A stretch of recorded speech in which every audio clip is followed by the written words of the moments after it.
Hi everybody, my name's Mrs. Burrow and I'll be one of your teachers in reception. And we thought it'd be a really nice idea before you come into school if you have a little story with us. So I chose this book, Kipper's Monster. I love Kipper the dog and I love his stories too. So let's have a look at the story. Kipper's Monster by Mick Inkpen. Tiger had a brand new torch.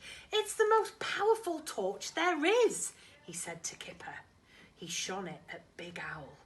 He shone it at Hippo. He shone it in Kipper's face. You should see it when it's dark, he said.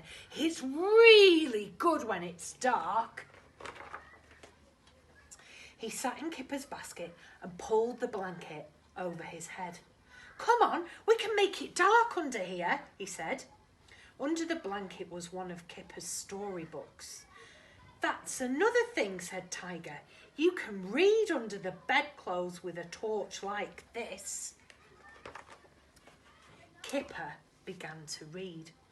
Deep in the middle of a dark, dark wood, there lived a horrible, horrendous, terrible, tremendous... Oh, that's it! Shouted Tiger, jumping up. We'll camp in the woods tonight. It'll be really, really dark in the woods. Shall I bring my book? Asked Kipper. So they took the book and some biscuits and they put up their tent in the middle of the woods at the bottom of Big Hill. But as it began to get dark, Tiger began to think that perhaps it wasn't such a good idea after all. Come inside and have a biscuit, said Kipper. Do you want Rabbit or Big Owl? But Tiger didn't reply. He was looking nervously out of the door. Do you think there are any bears in these woods? He whispered. No, I shouldn't think so, said Kipper. He began to read. Deep in the middle of the dark, dark wood, there lived a horrible... But Tiger wasn't ready. He asked Kipper to sit next to the door instead of him. And when Kipper tried again to read, Tiger got up and zipped the door shut altogether.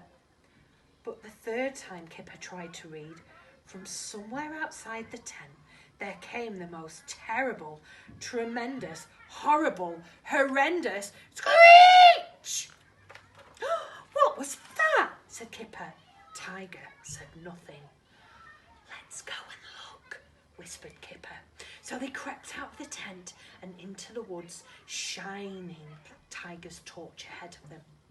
I think it came from somewhere near here, said Kipper. The torch beam lit up the enormous grey trunk of an old tree. There, in the middle, was a dark, dark hole. Suddenly, a huge pair of yellow eyes blinked open, and from the hole came the most terrible screech! And they shrieked and ran, bumping into each other and sending the torch flying. They scrambled into the tent and lay there, panting, hard, listening. I think it was just an owl, whispered Kipper. Yes, it was just a silly old owl.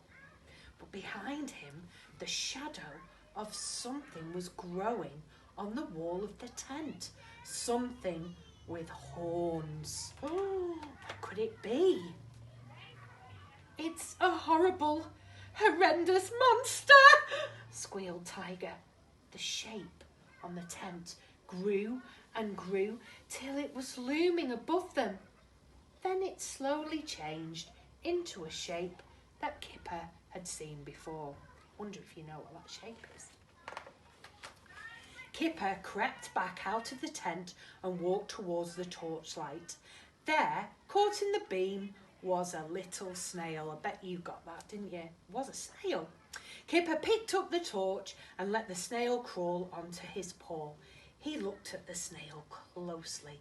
Its horns curled in and out as he touched them. I found the horrible, horrendous monster. Look, Tiger! Tiger peeped out from underneath the blanket. He saw the snail, he saw its shadow, and he felt silly.